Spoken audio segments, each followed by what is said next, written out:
ফেরেশতারা আল্লাহ তাআলার ফেরেশতারা ওই বান্দার সম্মুখে এসে বলতে থাকে তাতানাজ্জালু আলাইহিমুল মালাইকাতু আল্লা তাখাফু ওয়া লা তাহজানু ওয়াবশিরু বিল জান্নাতিল্লাতী কুনতুম তুআদুন। ওই কালেমাওয়ালা ওই ইমানদারের সম্মুখে এসে বলতে থাকে আমরা আল্লাহ তাআলার পক্ষ থেকে এসেছি, আমরা আল্লাহ তাআলার ফেরেশতা, তোমার হাসরে কোনো ভয় নাই, পুরসিরাতে কোনো ভয় নাই, তুমি তোমার মরণের আগ মুহূর্ত পর্যন্ত আল্লাহ তাআলার উপর তুমি এগিয়ে ছিলে। সুখ দুঃখ ঝড় তুফান সাইক্লোন মানুষের অত্যাচারের সময় আল্লাহ তাআলাকে একাত্মবাদের ঘোষণা করেছ, আমরা আল্লাহ তাআলার পক্ষ থেকে এসেছি। আসলে তোমার কোনো ভয় নাই, পুরসিরাতে কোনো ভয় নাই, মিজানে কোনো ভয় নাই, আমরা তোমাকে আল্লাহ তাআলার জান্নাত পর্যন্ত পৌঁছায় দিব। সুবহানাল্লাহ। এই কথা যখন কোন ইমানদারের সম্মুখে বলেন ওই ইমানদার হাসতে হাসতে তখন দুনিয়া থেকে বিদায় হয়ে যায়। সুবহানাল্লাহ। এই জন্য কিছু কিছু কালেমাওয়ালা কিছু কিছু ইমানদার যখন দুনিয়া থেকে চলে যায় পর্যন্ত যারা ঈমানের উপর অটল থাকে, কায়েম থাকে, আল্লাহ রাসূল সাল্লাল্লাহু আলাইহি ওয়াসাল্লাম বলেন মান কানা আখিরু কালামিহি লা ইলাহা ইল্লাল্লাহ দাখালাল জান্নাহ। যারা মরণের আগ মুহূর্ত পর্যন্ত আল্লাহ তাআলার উপর একই বিশ্বাস রাখতে পারে ব্যক্তি কেবল জান্নাতে চলে যাবে। সুবহানাল্লাহ। আল্লাহ নবী সাল্লাল্লাহু আলাইহি ওয়াসাল্লাম আবার বলেন অনেক মানুষ দুনিয়াতে খ্রিস্টান অবস্থায়, বেধর্মী অবস্থায় দুনিয়াতে আছে, পিতা মাতা আত্মীয় স্বজন সকলেই বেধর্মী, 80 বছর 20 বছর 90 বছর পর্যন্ত কাফের হালতে থাকে, ইহুদি খ্রিস্টানদের হালতে থাকে, কিন্তু দুনিয়া থেকে চলে যাওয়ার আগ মুহূর্তে ইমানদার হয়ে কালেমা পড়ে সে দুনিয়া থেকে বিদায় হয়ে যায়। সুবহানাল্লাহ।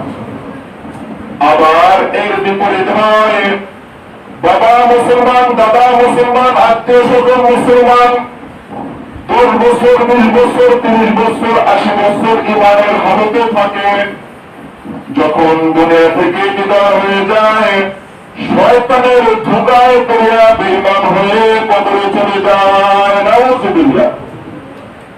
এই জন্য শয়তান ইমানদার যতক্ষণ পর্যন্ত তার রূহটা আছে ততক্ষণ পর্যন্ত শয়তান ধোঁকা দিতে থাকে, শয়তান ততক্ষণ পর্যন্ত বান্দার পিছে পাকড়াও হয়ে থাকে। বান্দাকে কিভাবে ধোঁকা দেওয়া যায়, বান্দাকে কিভাবে ধোঁকা দেওয়া যায়, যদি মরণের আগ মুহূর্ত যদি আমি ধোঁকা দিতে পারি ওই বান্দাটাকে আমি জাহান্নামে আনতে পারবো। আর যদি আমি ওই বান্দাকে যদি আল্লাহ তাআলার গোলামকে ধোঁকা দিতে না পারি তাহলে ওই বান্দাকে আমি জান্নাতে তাহলে আমি জাহান্নামে আনতে পারবো না, সে জান্নাতে চলে যাবে। এই জন্য দেখবেন যারা ইমানদার কালেমাওয়ালা হয় দুনিয়া থেকে যখন বিদায় হবে তখন ইমানদার এক ইমানদার আর এক ইমানদার তার কানে কানে বলে লা ইলাহা ইল্লাল্লাহু মুহাম্মাদুর রাসূলুল্লাহ। কেন বলতে থাকে বাবা? আল্লাহ নবী সাল্লাল্লাহু আলাইহি সাল্লামের হাদিস, আল্লাহ নবী 1000 বছর আগে বলে গিয়েছেন মান কানা আখিরু কালামি লা ইলাহা ইল্লাল্লাহু দাখালাল জান্নাহ। যে ব্যক্তির জীবনের শেষ মুহূর্ত ঈমানের হালতে থাকবে সেই ব্যক্তি কেবল জান্নাতে চলে গেল। সুবহানাল্লাহ। বাবা আমরা যখন ছোট ছিলাম তখন দেখেছি মানুষ হাড়ুডু খেলছে, দাগের এই পাশ থেকে দাগ যাক মাঝখান দিয়ে একটা দাগ থাকে, দাগের এই পাশে যদি মুসলি করে আসা যায় তাহলে সে চলে গেছে, কিন্তু তাকে যদি আটকে ধরে রাখতে পারে সে মারা যায়। ঠিক ইমানদার কালেমাওয়ালাকে এইভাবে শয়তান পাকড়াও করে থাকে, তার রূহটা যখন বের হয়ে যাবে ওই মুহূর্ত পর্যন্ত শয়তান তাকে ধোঁকা দিতে থাকে। এই বান্দাকে যদি ঈমানের হালত থেকে যদি রূহটা যদি বের হয়ে যায় জান্নাতে চলে যাবে, আর ঈমানের হালতে যদি না থাকে আমরা তাদেরকে জাহান্নামে নিয়ে দেব, আমাদের দল বাড়ি করব। ঠিক এইভাবে ঈমানদারদেরকেও শয়তান ঈমানদার কায়দাওয়ালাদেরকেও ধোঁকা দিতে থাকে। ইমাম ফখরুদ্দীন রাজি তাফসীরে কাবির মানে 24 ভলিউম 24 খণ্ড তাফসীরে কাবির আছে। পৃথিবীর ইতিহাসে দার্শনিকের দিক থেকে এত বড় তাফসীরে কাবির কোরআনের ব্যাখ্যা কেউ করতে পারে নাই। ইমামের তাফসীর কাবির যেরকম ইমাম ফখরুদ্দীন রাজি রাহমাতুল্লাহ আলাইহি দুনিয়া থেকে যখন চলে যায় তার কাছে 100 খান আল্লাহ তাআলা যে এক আল্লাহ তাআলার একাত্মবাদের দলিল ছিল। আল্লাহ তাআলা এক, আল্লাহ তাআলা ছাড়া কোনো মাবুদ নাই। ইমাম ফখরুদ্দীন রাজি যখন দুনিয়া থেকে চলে যাবে শয়তানের সাথে তর্ক বিতর্ক লিপ্ত হয়ে গেছে। শয়তান বলতেছে ইমাম ফখরুদ্দীন রাজি তুমি তো দুনিয়া থেকে চলে যাবে, তুমি তো দুনিয়া থেকে একটা ভুল বিশ্বাস নিয়ে দুনিয়া থেকে চলে যাচ্ছ। ইমাম ফখরুদ্দীন রাজি বলেন হে শয়তান, কি আমি ভুল বিশ্বাস নিয়ে দুনিয়া থেকে চলে যাচ্ছি? ইমাম ফখরুদ্দীন রাজির সামনে শয়তান বলতেছে আল্লাহ তাআলা যে এক একাত্মবাদের দলিল দিয়ে তুমি ইবাদত করলা, তুমি চলাফেরা করলা, আল্লাহ যে এক তোমার কোন যুক্তি আছে, তোমার কোন দলিল আছে? ইমাম ফখরুদ্দীন রাজি রাহমাতুল্লাহ কাছে 100 দলিল ছিল। কত দলিল? 100 খান দলিল ছিল ইমাম ফখরুদ্দীন রাজি। ইমাম ফখরুদ্দীন রাজি শয়তানের সম্মুখে একটা দলিল পেশ করলো। শয়তান সেটা খণ্ডন করে দিল। এইভাবে দুইটা পেশ করলো, দুইটা খণ্ডন করে দিল। 99টা যখন শয়তান খণ্ডন করে দিয়েছে, আমার চাইতে আপনার চাইতে কিন্তু শয়তানের বুদ্ধি বেশি। আমার চাইতে আপনার চাইতে শয়তানের বুদ্ধি কিন্তু অনেক। আপনাকে পেছায় পেছায় আপনার সব যুক্তি যত আছে সব খণ্ডন করে ফেলবে। ইমাম ফখরুদ্দীন রাজি সমস্ত 99টা যুক্তি খণ্ডন করে ফেলছে। ইমাম ফখরুদ্দীন রাজি বলতেছে তর্ক আর বিতর্ক নিয়ম হলো আমি যদি হেরে যাই তাহলে আপনার দ্বারা মানতে হবে, আর আমি যদি আপনাকে যুক্তিতে হারাইতে পারি আমারটা আপনার মানতে হবে। ইমাম ফখরুদ্দীন রাজি যে শায়েখ ছিল, যার উস্তাদ ছিল, উস্তাদের কাছে আহ্বান করা হলো ইমাম ফখরুদ্দীন রাজি এত বড় তাফসীর কোরআনের খিদমত করল।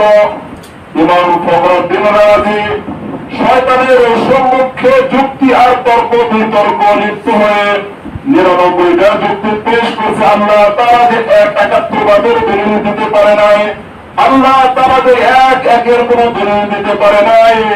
ইমাম ফখরুদ্দীন রাজি যে শায়েখ ছিল, যে উস্তাদ ছিল, সে ওযু করতেছিল, ওযুর পানি ছুঁড়ে মেরে বলল ইমাম ফখরুদ্দীন রাজি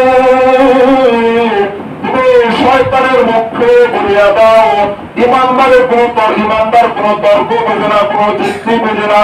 বেলা দলিল আল্লাহ এক খায়, বেলা দলিল আল্লাহ এক খায়, বিনা দলিলে আল্লাহ তাআলা এক, বিনা দলিলে আল্লাহ তাআলা এক। ইমানদারের কাছে কোন যুক্তি বোঝে না, তর্ক বোঝে না। যখন আল্লাহ তাআলার সম্পর্কে প্রশ্ন উঠে সমস্ত ইমানদার যখন এক বাক্যে বলে বেলা দলিল আল্লাহ এক, আমি কোন তর্ক বুঝি না, যুক্তি বুঝি না, বিনা দলিলে আমার আল্লাহ তাআলা এক, বিনা দলিলে আল্লাহ তাআলা এক। আর যত ইহুদি খ্রিস্টান আছে মুসলমানদেরকে সর্বপ্রথম প্রশ্ন দিয়ে হারায় তোমাকে বানাইছে কে আল্লাহ, পৃথিবী বানাইছে কে আল্লাহ, অমুকটা বানাইছে কে আল্লাহ। ইহুদি খ্রিস্টানরা মুসলমানদেরকে প্রশ্ন করে শেষ পর্যন্ত তাড়াতাড়ি আল্লাহকে বানাইছে কে? তখন তো আরেক মুসলমান কথা বলতে পারে না। তখন যদি মুসলমান বলতে পারে আমার ইমানদার কোন তর্ক বুঝি না, যুক্তি বুঝি না, আমাদের কোরআন আছে, হাদিস আছে, আমরা সাধারণ মানুষ, বিনা দলিলে আল্লাহ এক হয়, বিনা দলিলে আল্লাহ এক, ইমানদার কোন তর্ক বুঝি না, যুক্তি বুঝি না, বিনা দলিলে আল্লাহ তাআলা এক।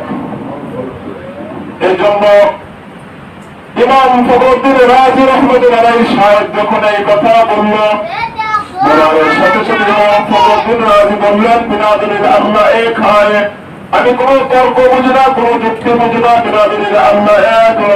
এই কথা বলতে বলতে ইমাম ফখরুদ্দীন রাজি দুনিয়া থেকে চলে যায়। সুবহানাল্লাহ।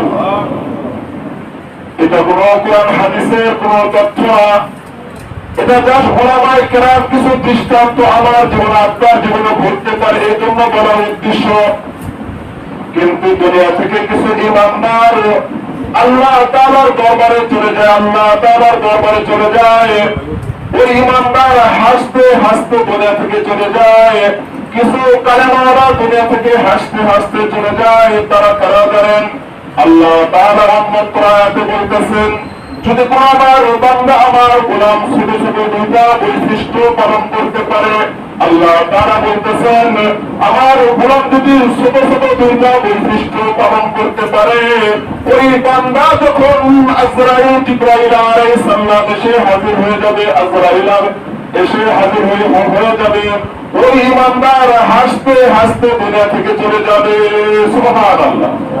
সেই ছোট ছোট দুইটা বোনকে আল্লাহ রাব্বুল আলামিন বলেন, ইন্নাল্লাযীনা ক্বালু রাব্বুনাল্লাহ, ইমানদার কালেমাওয়ালা তারা এই সাক্ষ্য দেবে, ইন্নাল্লাযীনা ক্বালু রাব্বুনাল্লাহ, আমার সৃষ্টিকর্তা আমার রব একমাত্র আল্লাহ। এক নম্বর শর্ত আমার রব আল্লাহ। দুই নম্বর শর্ত হলো যত সুখ দুঃখ ভালাই মুসিবত আসবে এই আল্লাহ তাআলার রবের উপর দিকে থাকবে। জ্বর তুফানে সাইক্লোনে একমাত্র রব আল্লাহ তাআলার উপর স্বীকৃতি থাকবে। এই দুনিয়া মরণের আগ মুহূর্ত পর্যন্ত থাকে। আল্লাহ রাব্বুল আলামিনের ঘোষণা অনুযায়ী আল্লাহ তাআলার পক্ষ থেকে আসমান থেকে ফেরেশতা নাযিল হতে থাকে। আল্লাহ তাআলার ফেরেশতারা আল্লাহ তাআলার ফেরেশতারা ওই বান্দার সম্মুখে এসে বলতে থাকে, তাতানাজ্জালু আলাইহিমুল মালাইকাতু আল্লা তাখাফু ওয়া লা তাহজানু ওয়া আবশিরু বিল জান্নাতি কুনতুম তুআদুন। ওই কালামাওয়ালা ওই ইমানদারের সম্মুখে এসে বলতে থাকে, আমরা আল্লাহ তাআলার পক্ষ থেকে এসেছি, আমরা আল্লাহ তাআলার ফেরেশতা, তোমার হাসরে কোনো ভয় নাই, পুরসিরাতে কোনো ভয় নাই, তুমি তোমার মরণের আগ মুহূর্ত পর্যন্ত আল্লাহ তাআলার উপর তুমি এগিয়ে ছিলে। সুখ দুঃখ ঝড় তুফান সাইক্লোন মানুষের অত্যাচারের সময় আল্লাহ তাআলাকে একাত্মবাদের ঘোষণা করেছ। আমরা আল্লাহ তাআলার পক্ষ থেকে এসেছি, হাসরে তোমার কোনো ভয় নাই, পুরসিরাতে কোনো ভয় নাই, মিজানে কোনো ভয় নাই, আমরা তোমাকে আল্লাহ তাআলার জান্নাত পর্যন্ত পৌঁছায় দিব। সুবহানাল্লাহ। এই কথা যখন কোন ইমানদারের সম্মুখে বলেন, ওই ইমানদার হাসতে হাসতে তখন দুনিয়া থেকে বিদায় হয়ে যায়। সুবহানাল্লাহ। এই জন্য কিছু কিছু কালেমাওয়ালা কিছু কিছু ইমানদার যখন দুনিয়া থেকে চলে যায়, তাদের মুখে একটা হাসি থাকে। কিসের হাসি? ইমানদারি আল্লাহ তাআলা যে ঘোষণা করেছেন, এই ঘোষণা ওই ইমানদার ওই কালেমাওয়ালার মুখে সেই হাসি থাকতে পারে। সুবহানাল্লাহ। আল্লাহ রাব্বুল আলামিনের সম্মুখে ওই বান্দারা ওই ফেরেশতা যখন এসে ঘোষণা করতে থাকে, ওই বান্দা তখন বলে, এই পচা দুনিয়ায় আমার থেকে কোনো লাভ নাই, আমি আল্লাহ তাআলার ফেরেশতাদের যে সুসংবাদ শুনলাম, এই শোনার কারণে সেই বান্দা হাসতে হাসতে দুনিয়া থেকে চলে যায়। সুবহানাল্লাহ। আল্লাহ রাব্বুল আলামিনের পক্ষ থেকে আল্লাহ তাআলার ফেরেশতারা সেই বান্দার সম্মুখে ঘোষণা করতে থাকে। আল্লাহ রাব্বুল আলামিন এই সুসংবাদটা, এই খবরটা আমার সমস্ত ইমানদারের সম্মুখে পেশ করা তৌফিক দান করুন। আমিন। আল্লাহ রাব্বুল আলামিন বলতেছিলাম, আমাদের সৃষ্টিকর্তা রবকে, আল্লাহ আমাদের রব। আল্লাহ রাব্বুল আলামিন আদম আলাইহিস সালামকে বানানোর পর আদম আলাইহিস সালামের পৃষ্ঠ থেকে সমস্ত রূহকে একটা ময়দানে বের করলেন। বের করার পর আল্লাহ রাব্বুল আলামিন সমস্ত রূহকে প্রশ্ন করলেন, আলাস্তু, আমি কি তোমাদের রব নই? আমি কি তোমাদের রব নই? সমস্ত রূহ জগতে ইহুদি, খ্রিস্টান, বৌদ্ধ, নাসারা, আল্লাহ রাব্বুল আলামিন যত পৃথিবীতে মানুষ বানাইছেন, ওই রূহের জগতে আমরা সকলেই বলেছিলাম, ক্বালু বালা, ওগো আল্লাহ, অবশ্যই অবশ্যই আপনি আমাদের প্রভু, আপনি আমাদের রব। রূহের জগতে আমরা সকলেই বলেছিলাম, অবশ্যই অবশ্যই আপনি আমাদের প্রভু, আপনি আমাদের রব। আপনি আমাদের সৃষ্টিকর্তা, আপনি আমাদেরকে বানাইছেন। আল্লাহ রব্বুল আলামিন এই রবের জগতে আল্লাহ তাআলা রবের শিক্ষা দিলেন। শিক্ষা দেওয়ার পর আমরা যখন দুনিয়াতে আসলাম, সমস্ত মানুষ যখন আসা শুরু করলো, আল্লাহ রব্বুল আলামিন আখিরে জামানার নবীর উপরে একটা কিতাব নাযিল করলেন। এই কিতাবের শুরুতে সেই রবের কথা আবার স্মরণ করে দিলেন, আলহামদুলিল্লাহি রাব্বিল আলামিন। সমস্ত প্রশংসা মালিক একমাত্র আল্লাহ। আবার যখন কালামুল্লাহ শেষ করা হয়, তখন আবার রবের শিক্ষা, কুল আউযু বিরাব্বিল ফালাক, কুল আউযু বিরাব্বিন নাস। কালামুল্লাহর শুরুতেও রবের শিক্ষা, আবার শেষেও রবের শিক্ষা, আবার রূহ জগতেও আল্লাহ তাআলা রবের শিক্ষা দিলেন। আমরা সারাদিনে 5 ওয়াক্ত শুধু ফরজ 32 রাকাত নামাজ পড়ি। আমরা প্রথমে যে 1 রাকাত নামাজ পড়ি, 1 রাকাতে একবার সূরা ফাতিহা পড়তে হয়। আমরা 1 রাকাতে একবার রবের স্বীকৃতি দিতেছি, আল্লাহ আমাদের প্রভু, আল্লাহ আমাদের রব। যখন আমরা রুকুতে চলে যাই, কমপক্ষে 3 বার সুবহান রাব্বিয়াল আযীম পড়তে হয়। 3 বার আমরা রব বলে স্বীকার করতেছি, আল্লাহ তাআলাকে পবিত্রতা ঘোষণা করতেছি। আবার যখন রুকুতে সিজদায় যাব, তখন আমরা বলি কমপক্ষে 3 বার বলে সুবহান রাব্বিয়াল আলা। সেখানে 3 বার আমরা রব বলে স্বীকার করতেছি। 1 রাকাত নামাজে আমরা 10 বার রব বলে স্বীকার করতেছি। 2 রাকাত নামাজে আমরা 20 বার রব বলে স্বীকার করতেছি। 32 রাকাত যদি নামাজ সারাদিনে আমরা পড়ি, 320 বার রব বলে আমরা স্বীকার করতেছি। বলবেন হুজুর, রবের শিক্ষা এত গুরুত্ব কেন? আল্লাহ রব্বুল আলামিন রবের জগতে রবের শিক্ষা দিল। আবার কালামুল্লাহর শুরুতেও রবের শিক্ষা, শেষেও রবের শিক্ষা। নামাজের শুরুতেও রবের শিক্ষা, নামাজের শুরুতেও রবের শিক্ষা, শেষেও রবের শিক্ষা। এত রবের শিক্ষা এত গুরুত্ব কেন? আল্লাহ রব্বুল আলামিন ঈমানদার কালেমারা যখন দুনিয়া থেকে চলে যাবে, ঈমানদারকে সর্বপ্রথম যে কবরে রাখা হবে, কবরের ভিতরে একটা পরীক্ষা হবে, ভাইবা একটা পরীক্ষা হবে। ওই পরীক্ষা আল্লাহ রব্বুল আলামিন বলতে না, তুমি দুনিয়াতে কয় সন্তান রেখে আসছো।